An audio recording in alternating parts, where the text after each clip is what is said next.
Snow fell in whispering sheets across the colony of Saints Reach, a human outpost nestled on the frozen moon of Frost 9.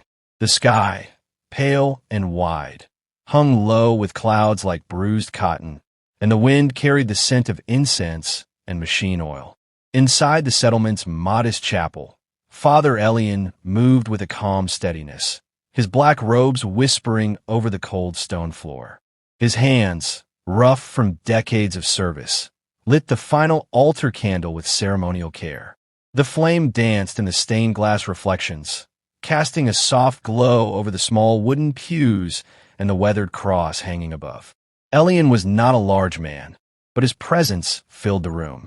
There was something about his stillness, earned, not feigned, that made even the unruly children quiet in his presence. His face bore the marks of time and burden, deep lines around his eyes, a thin scar under his left cheekbone, and the kind of gaze that held sorrow without surrender. He had been many things before becoming a priest, a soldier, a wanderer, even a prisoner once. But now, to the settlers of Frost 9, he was a shepherd in a cold and silent frontier. A soft knock came at the chapel doors.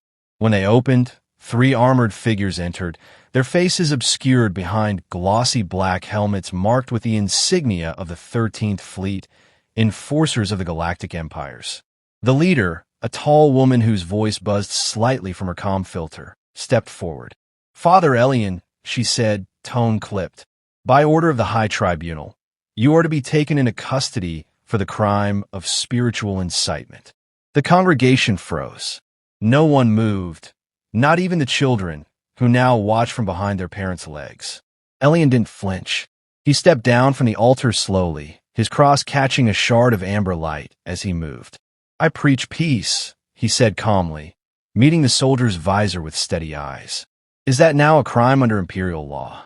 The lead soldier hesitated for only a moment. Unauthorized theological dissemination within non-Earth systems is considered an act of ideological aggression. You have violated the Pact of Dominion. The phrase rolled off her tongue like scripture. It was doctrine, cold, memorized, absolute. "Then I am guilty," Elian replied, lifting his arms slightly. "But I will not resist." The soldiers advanced. One of them roughly seized Elian's arm and bound his wrists with a magnetic clasp. He winced but said nothing. The congregation began to murmur, several stepping forward, but Elian turned his head slightly and shook it once. His gaze moved across them, an old miner, a young mother, a boy clutching a hand-carved wooden crucifix, and something in that look told them to stand down. As the soldiers escorted him outside, the storm thickened. Snow whipped around them, turning the world white and soundless. A transport shuttle waited beyond the chapel, its engines humming low. The soldiers pushed Elian inside without ceremony. The hatch sealed shut, and the shuttle vanished into the sky, leaving only wind and silence behind. News traveled fast. Within hours, images of the arrest swept across inter-system networks. Earth's governing council demanded clarification. The Empire offered only a single line of response. The infraction was judicially processed under Clause 7. Nothing more. The priest had become a symbol, and in the silence left behind, outrage festered like a wound. The execution was scheduled for the next solar cycle. On the core world of Zelith Prime, capital of the Galactic Empires, the sentence was carried out in the Hall of Ascendants, an ancient amphitheater where politics and punishment were often indistinguishable. The structure was designed to humble. Towering ceilings, pillars inscribed with millennia of conquests, and a dais in the center where Elian now stood, chained at the wrists and ankles. The hall was crowded. Diplomats, commanders, and ministers watched in silence. 100 cameras hovered, broadcasting the moment to every corner of the galaxy. Elian stood tall despite the manacles. His black robe, though torn and dusted with blood, still clung to him with dignity. The cross remained around his neck, miraculously untouched. A robed adjudicator stepped forward, voice amplified by unseen drones. "Elian of Earth, you are charged with spiritual sedition, unauthorized cultural dissemination, and the subversion of imperial order. You have been found guilty. Elian looked up into the lights, his eyes calm. I serve humanity, he said, loud enough to be heard. And I serve something greater than you. The adjudicator did not respond. She gestured, and the executioner, a towering mechanoid draped in black banners, activated its blade. A shaft of pure plasma hissed into existence. Elian did not beg. He did not cry. His last words were quiet but carried weight. You fear the god within them. The blade fell. The broadcast ended 30 seconds later. No further commentary was issued. Far from the center of the galaxy, on ancient Earth, now a fortified stronghold surrounded by orbital cannons and AI sentinels, a transmission blinked to life in a forgotten chamber deep beneath the Vatican AI convergence site. The room, sealed for nearly 100 years, came to life with slow, creaking motion. Screens glowed. Symbols long unseen illuminated the walls. One word repeated across the interface in crimson. Crucible. At the terminal, an old man in ceremonial armor placed his hand on the biometric plate.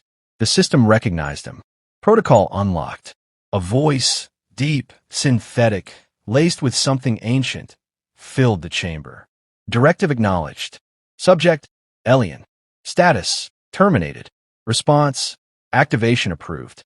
Lights pulsed. Elsewhere, beneath the icy crust of Greenland's southern wastes, a cryochamber long buried in obsidian steel cracked open. Steam hissed into the air. A figure lay inside, tall, armored, wrapped in black tactical robes, his breathing shallow and rising. The man's eyes opened. They were silver, and behind them stirred something that had waited far too long. The priests were dead, but Earth still had a monster. Beneath layers of frostbitten steel and volcanic glass, the cryochamber pulsed with awakening light. The figure inside remained still, encased in vapor and half-forgotten myth. He was known by many names in long-buried records. Prototype Seraph, Operative 1, the Penitent. But to those who built the Crucible protocol, he had only one title, Earth's Final Prayer. As warmth returned to his limbs, he slowly sat upright. The chamber hissed and retracted. Cold air clung to his bare shoulders. His breath, steady and deep, fogged in the chill. He did not shiver. Neural inputs along his spine lit green one after the other, and as they did, memory flooded in. Not all at once, but in fragments. Fire, ash, a battlefield soaked in blood, and a boy's voice, trembling, whispering scripture to keep from breaking. The Penitent swung his legs over the side of the cryobe and stood. He towered, both in frame and presence, each movement deliberate, every gesture restrained. His eyes, still glowing faintly silver from decades of neural enhancement, scanned the room. It had changed little. A sanctum designed not to comfort but to arm. Waiting for him were robes folded with surgical precision, black, woven with carbon-threaded silk, edged in iron. A cross rested on top, dull steel inset with a faint blue core. It was not decorative.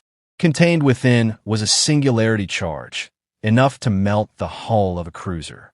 He placed the cross around his neck, more habit than ritual, and began to dress.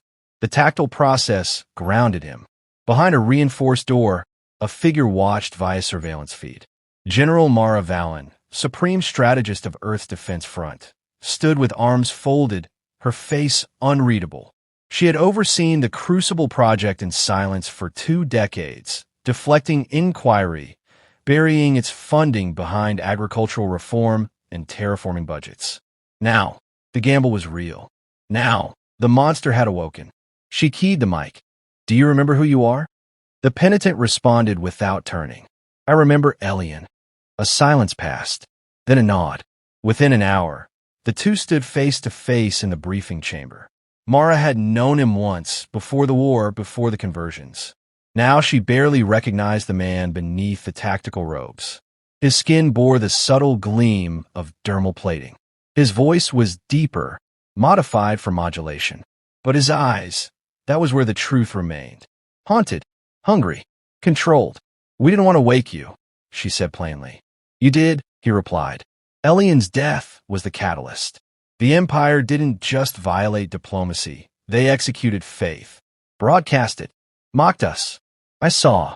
We tried diplomacy. Tried negotiation.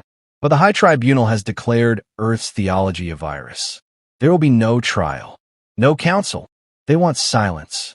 The Penitent stepped closer to the holographic display flickering in the center of the room. It depicted the Empire's central world, Zelith Prime. Layers of orbiting satellites, armadas, kinetic shield arrays. Impossible for a fleet, but one insertion? Conceivably, if done with enough precision, enough silence, and enough fury. I will go alone, he said. You won't, Mara corrected. Not entirely. You'll have 3 field operatives, elite, faithborn, loyal. They believe in the cause. They believe in you. He said nothing. Mara continued. We've mapped a weak point in their orbital defense grid. A supply corridor. You'll use a stealth arc to breach atmosphere, deploy via drop pods, and infiltrate the inner sanctum. High Executor, still alive.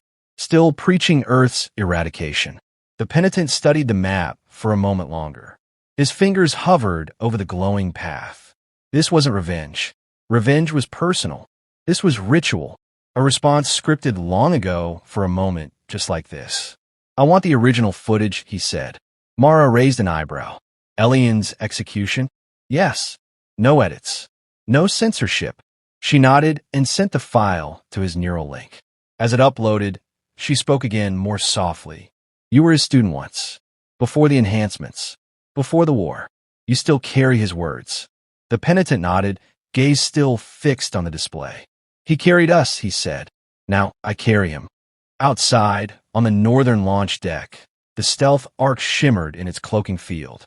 Its design was elegant in its brutality. Angled hull, minimal emissions, noise-dampening alloy skin. A relic of Earth's last planetary war, rebuilt and repurposed for interstellar quiet. The 3 soldiers awaited him there. Each wore black variant armor with no insignias. Only their eyes were visible, determined, focused, perhaps even reverent. They did not speak as he approached, only saluted with clenched fists over their chests. He nodded once. They followed him inside.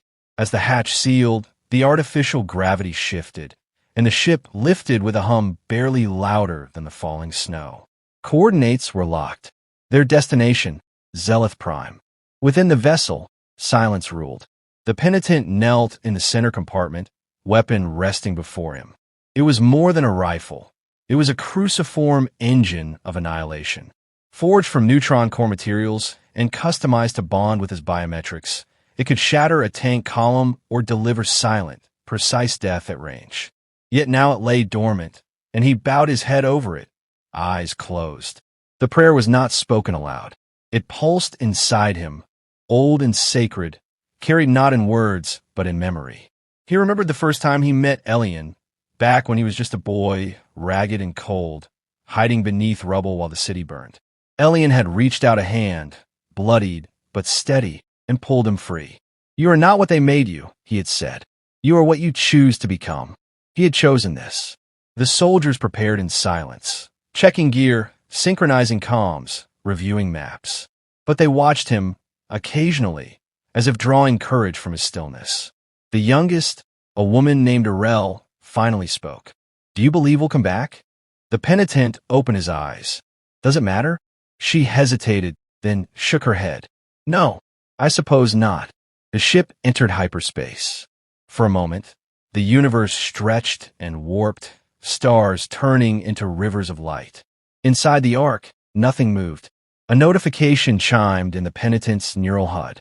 The execution footage had finished syncing. Against better judgment, he activated it. The image flickered. Elian stood tall, calm. His voice, so familiar, echoed in his ears. You fear the god within them. The screen went dark. He rose, took his weapon, and looked toward the breach door. They would arrive in 23 hours. But the war had already begun, and Earth had already prayed. Now it sent its answer. The drop was surgical. Through the upper layers of Zelith Prime's atmosphere, 4 dark pods sliced silently, burning faint streaks across the storm-ridden sky. Their shielding systems kept them invisible to most sensors, and even those that registered anomalies were too late to respond. The Empire's faith in its own control had made it blind. The Penitent's pod struck first, embedding itself into the frozen marshes on the outskirts of the Sanctum district. The impact cracked the earth, sending ripples through the shallow ice. The hatch hissed open, and he emerged like a figure from an old myth, cloaked in black, his rifle in one hand, the silver cross glowing faintly against his chest. Snow and ash danced in the wind, mixing until they were indistinguishable. Within moments, the others landed nearby. Arel, lean and quick, flanked the left perimeter, checking thermal readings. Tovin, older and silent, began rigging surveillance jammers to mask their presence. Kale, their demolitions expert, silently unpacked a collapsible kinetic cannon, just in case. No one needed orders. Each had trained their whole life for this, though none truly believed they'd see the day Earth would send its monster. They advanced through the dead zone, a sector long abandoned after the Empire's purge of indigenous cultures. Crumbling spires jutted from the ice, half sunken and clawing at the sky. Religious graffiti scarred the walls, overwritten with imperial creed. Doctrine is truth. Truth is unity. Unity is empire. Arel paused beside a fallen statue of a robed woman, its face shattered. "They erase everything," she murmured.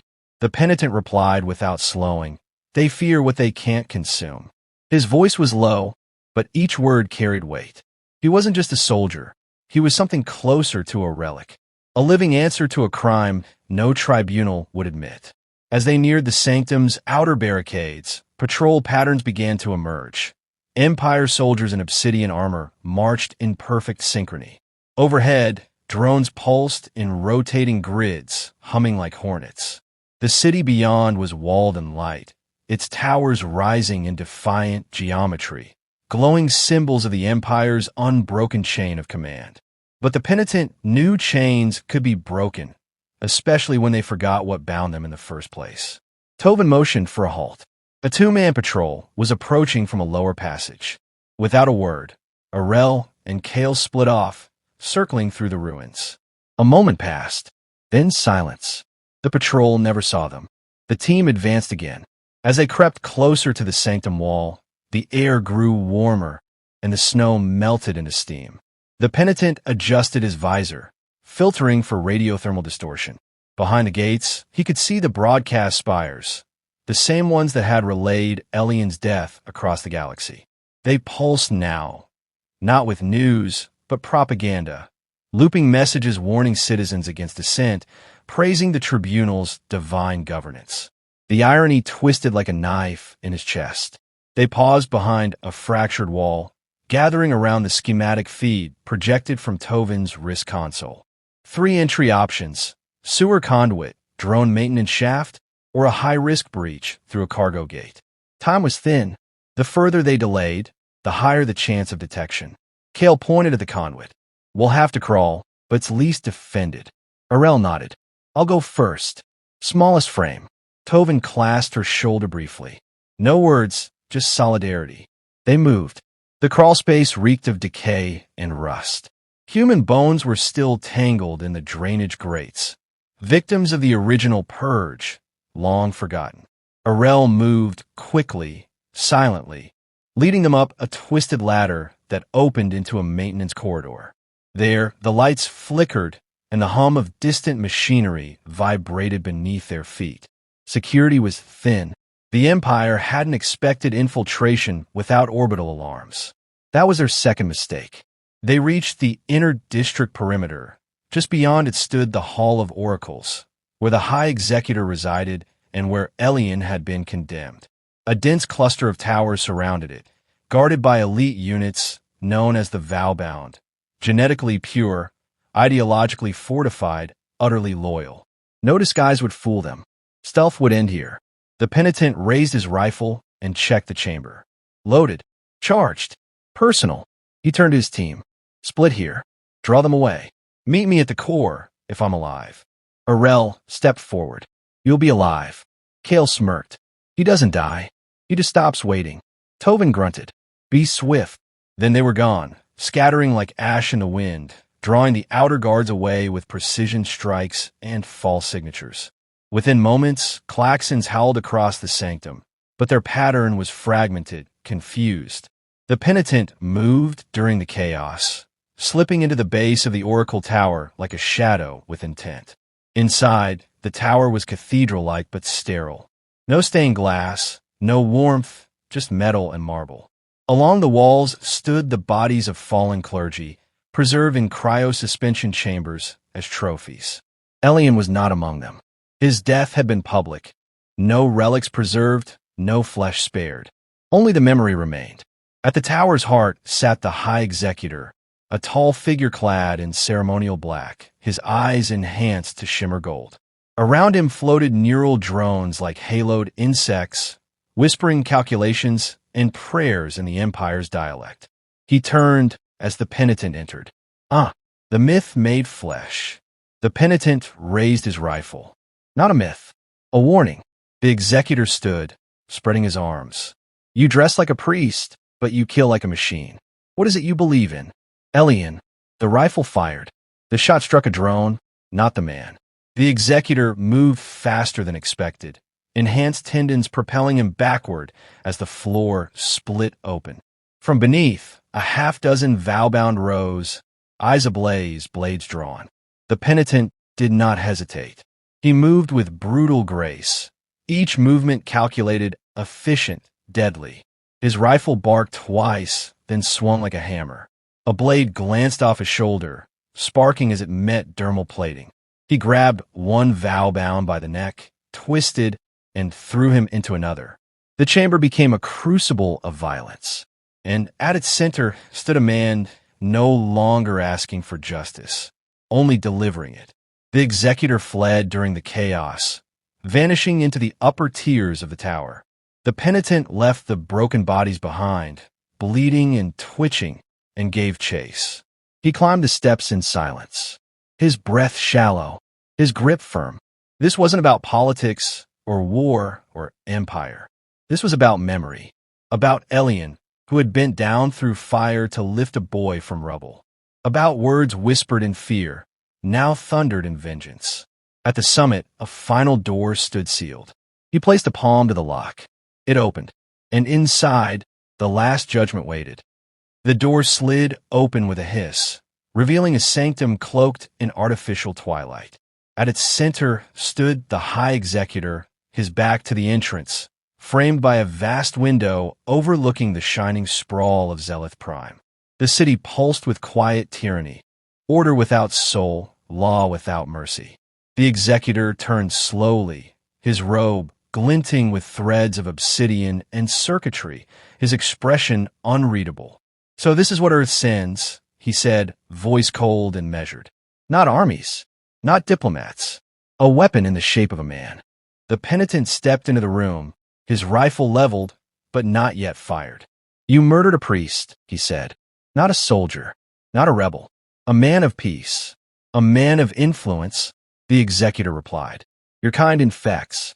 Faith fractures order, and order is the spine of civilization. You confuse obedience with unity, the Penitent said, and murder with governance. The Executor lifted his hand, summoning energy from the embedded gauntlets hidden beneath his sleeves. A plasma blade ignited along his forearm with a sharp, humming crack. You were made to break things, he said. I was made to preserve them. Let's see which truth survives. The Penitent fired. The bolt tore through the room, but the Executor moved with inhuman speed, deflecting it with a flick of his blade. Sparks exploded from the walls. They closed the distance in seconds. The Executor struck first, aiming for the heart, but the Penitent sidestepped, grabbing the Executor's wrist and twisting. Bone cracked, metal snapped. The plasma blade flickered out. They grappled, two relics of opposing doctrines. The Executor fought with precision, trained reflexes honed by generations of Empire combat algorithms. But the Penitent fought with conviction, with something deeper than skill, something rooted in loss. The struggle shifted, crashing into data terminals. toppling statues of long-dead emperors.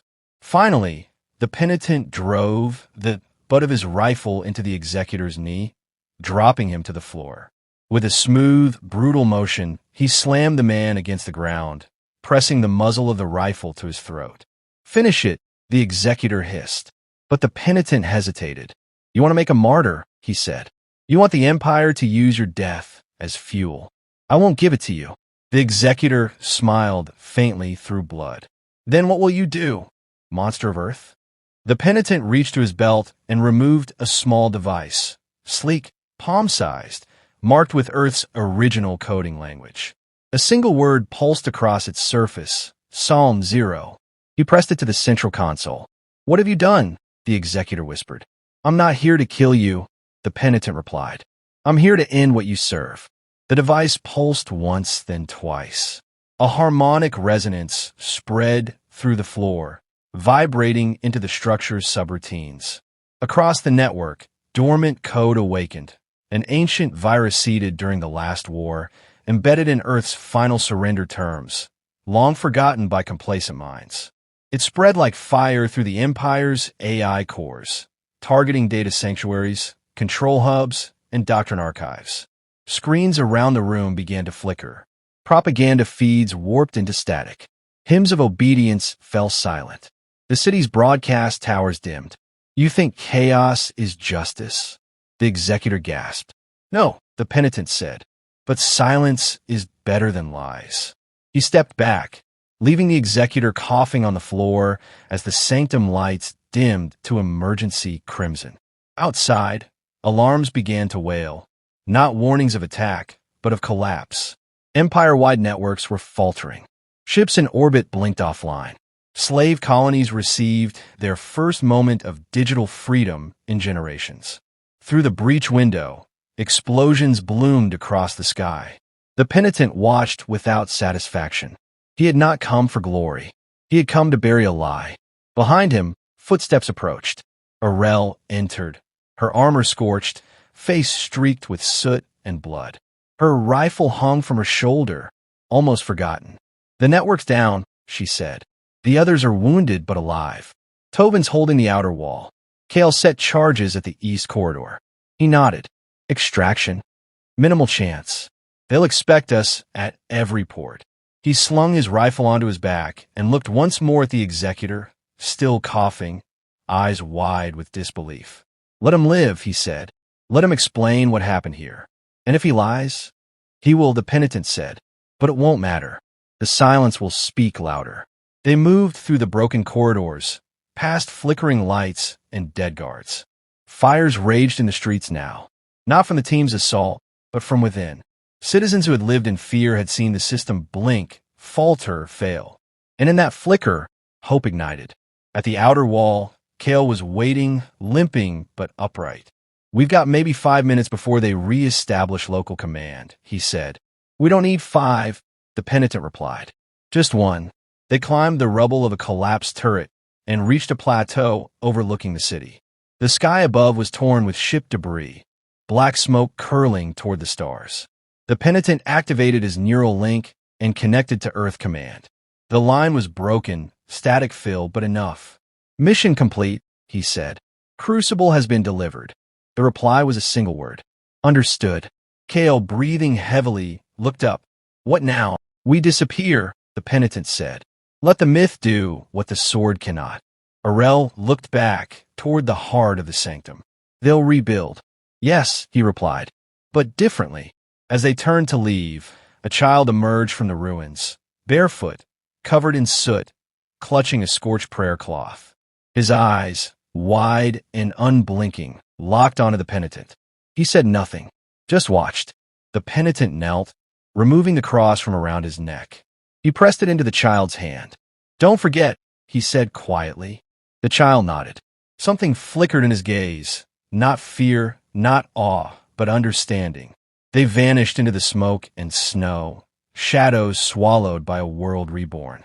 Later, stories would spread that the Empire's greatest sanctum had been breached by a lone priest in black, that the city's heart had gone dark not from invasion, but from a reckoning long foretold. and that in the silence left behind, people had begun to remember what it felt like to believe in something not commanded, but chosen. They called him the Penitent. Some called him a monster, but most, they called him Earth's answer.